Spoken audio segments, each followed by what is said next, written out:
ሰላም ጤና ይስጥልን። በዛሬው ፕሮግራማችን ወደ ለንደን ልናቀና ወደናል። በለንደን የገበያ ዋጋ በተለይም ደግሞ ከቤት ጋር የሚያያዙ የገበያ ዋጋዎችና ህጎች ምን ይመስላሉ የሚለውን በዚህ ፕሮግራም እናነሳለን። ወደ ኢትዮጵያ መለስ ብለን ደግሞ በኢትዮጵያ በተለይም ደግሞ በአዲስ አበባ የሪል ስቴት ግብይት ወይም ደግሞ የቤት ግብይት ከለንደን የቤት ግብይት ጋር ምን ይመስላል፣ ያሉ ህጎችስ እንዴት ይታያሉ የሚለውን እናነጻጽራለን።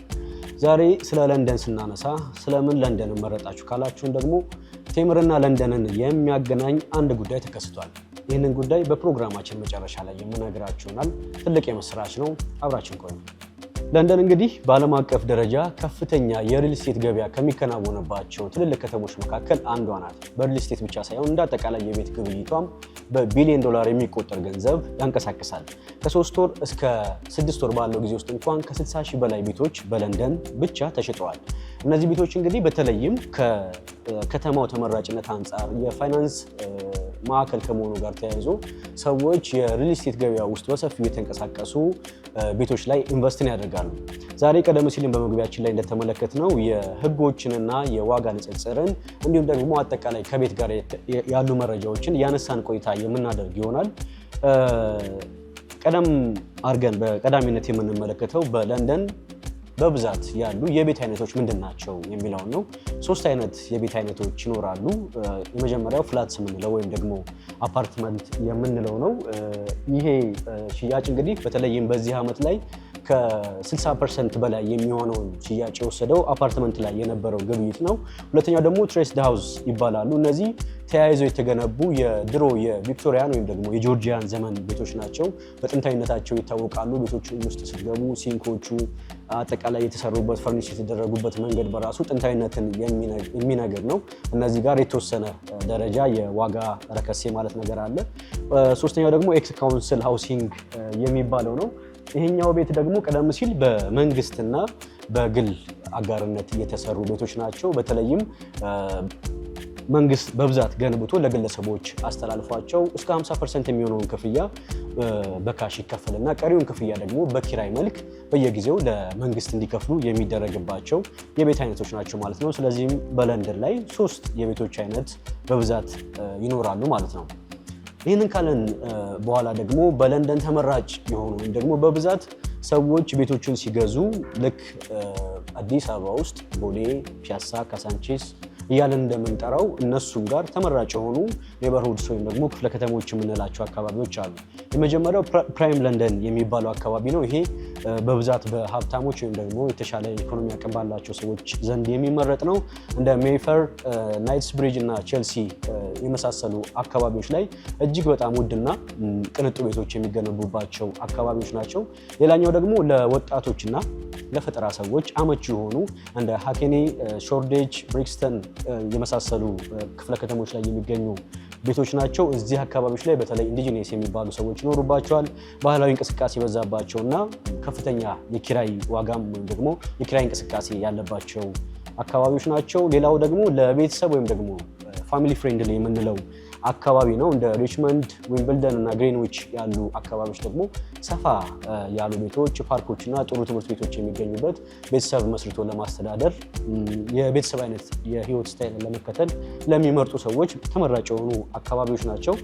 በአንጻራዊነት ርካሽ የሚባሉ አካባቢዎችም አሉ። እንደ ባርኪንግ፣ ዳገንሃም፣ ቤክስሌ እና ሄቨሪንግ የተባሉ አካባቢዎች ደግሞ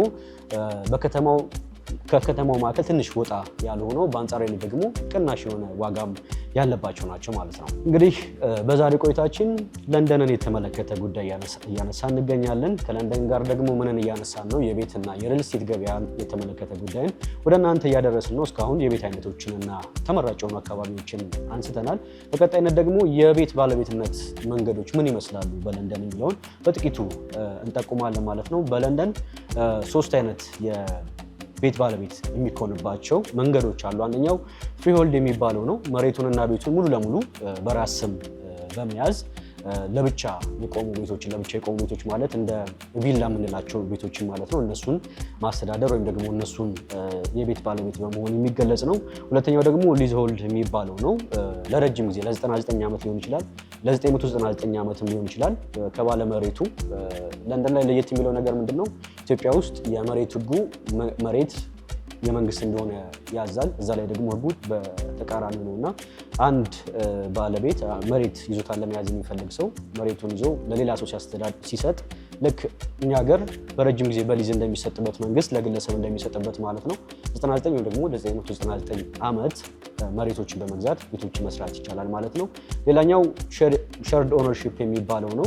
የቤቱን የተወሰነ በመቶኛ 25% ወይም ደግሞ 50% በመክፈል ቀሪውን ቀደም ሲልም እያነሳሁት ነበር በኪራይ መልክ በመክፈል አነስተኛ ገቢ ላላቸው ሰዎች ተመራጭ የሆነው አከፋፈል መንገድ ነው ማለት ነው። እንግዲህ በለንደን 3 አይነት ወይም 4 አይነት ከዛ በላይ የቤት አይነቶች እንዳሉ አንስተናል።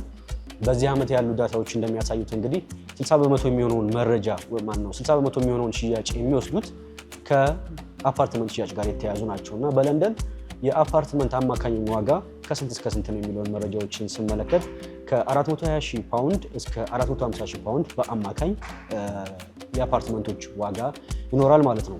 ይህንን ካልን ዘንዳ የኢትዮጵያና የለንደንን የቤት ገበያ ህጎችና ግዢ ሂደቶች ምን ይመስላል፣ በኢትዮጵያና በለንደን ቤት ሲገዛ ያለው ሂደትስ ምን ይመስላል የሚለውን ደግሞ በጥቂቱ እናነሳለን። ከግዢ ሂደት ስንጀምር እንግዲህ በለንደን በብዛት ሞርጌጅ ዶሚናንት የሚባለው ወይም ደግሞ በባንኮች የሚፈጸም የቤት ግብይት ነው ያለው። እንግዲህ 90% የሚሆነውን ክፍያ በባንክ በማያያዝ 10% የሚሆነውን ክፍያ ደግሞ ቤት ገዢው ቅድመ ክፍያ በመፈጸም 90% የሚሆነውን ክፍያ ከ10 ዓመት እስከ 25 ዓመት ባለው ጊዜ ውስጥ እንዲያጠናቅቅ ይጠበቃል።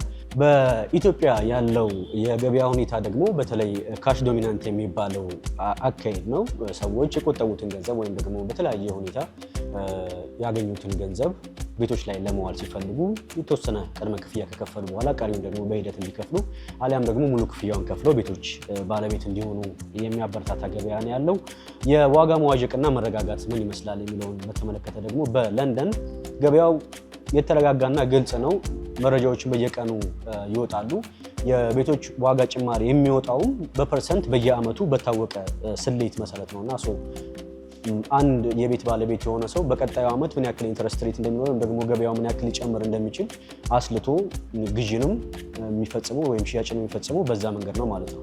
በኢትዮጵያ ደግሞ በአጭር ጊዜ ውስጥ ከፍተኛ ጭማሪ የሚያሳይ ገበያ አለን። ይሄ የሚሆንበት ምክንያት ደግሞ ከውጭ ምንዛሬና ከዋጋ ንረት ጋር በተያያዘ ነው። በዚህ ምክንያቱም በኢትዮጵያ ውስጥ ዛሬ ላይ አሁን ላይ ቤትን መግዛት ተመራጭ ይሆናል። ምክንያቱም በአጭር ጊዜ ውስጥ የቤት ዋጋ ምናልባትም ከ10% ጀምሮ ሚኒመም አድርገን እንኳን ብንይዘው ከዛ በላይ በቶሎ በወራት ውስጥ ጭማሪ ስለሚያሳይ ዛሬ ላይ ቤትን መግዛት በኢትዮጵያ ይመከራል ማለት ነው። የመሰረተ ልማት ተጽዕኖ ሌላው ሁለቱን ከተሞች የምናነጻጽርበት ሂደት ነው።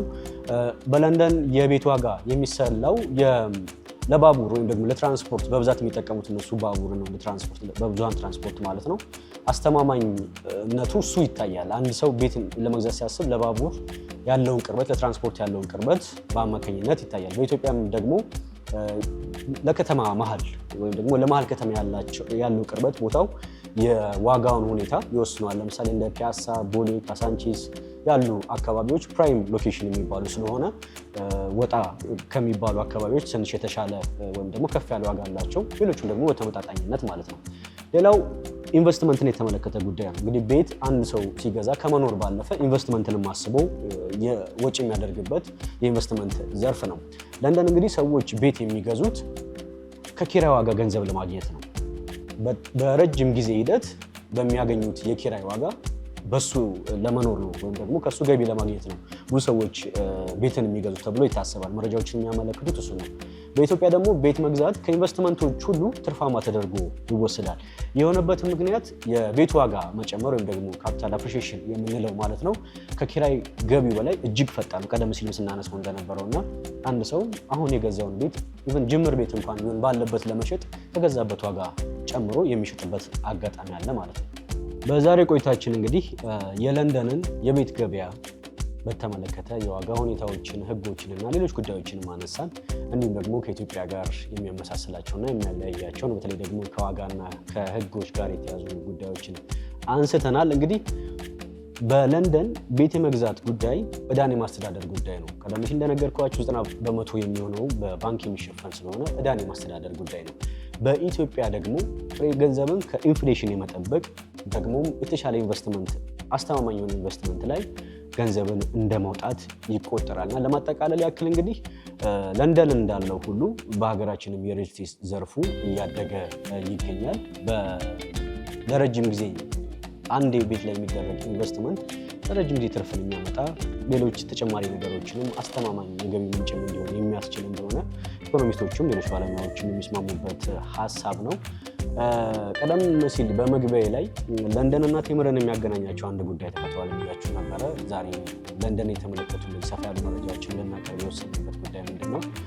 በቅርቡ ሜይ 23 ቴምር ፕሮፐርቲስ በሌጋሲ ቱር ወደ ለንደን ይመጣል። በለንደን የምትገኙ ኢትዮጵያውያን በሀገራችሁ ኢንቨስት የምታደርጉበትን አማራጮች ይዘን ነው ወደ ለንደን የምንመጣው። በለንደን በሚኖረን ቆይታ በአዲስ አበባ ውስጥ በተለያዩ ስፍራዎች የምናለማቸው የሱቅና የመኖሪያ ቤት አፓርትመንቶችን ምን ያክል ዋጋ እንዳላቸው፣ የት ቦታዎች እንዳሉ ከእናንተ ከደንበኞቻችን ጋር ተገናኝተን የምንወያይ ይሆናል። በተለይም በቅርብ ጊዜ እያንቀሳቀስናቸው ያሉ አዳዲስ ሳይቶችን ጨምሮ እስከዛሬ ድረስ ያሉ ፕሮጀክቶቻችንን እናንተ ኢትዮጵያውያን በሀገራችሁ ላይ ኢንቨስት የምታደርጉበትን አማራጭ ይዘን ነው ማለት ነው ወደ ለንደን የምንመጣው። ሜይ 23 ቀጠሯችን ከቴምር ፕሮፐርቲስ ጋር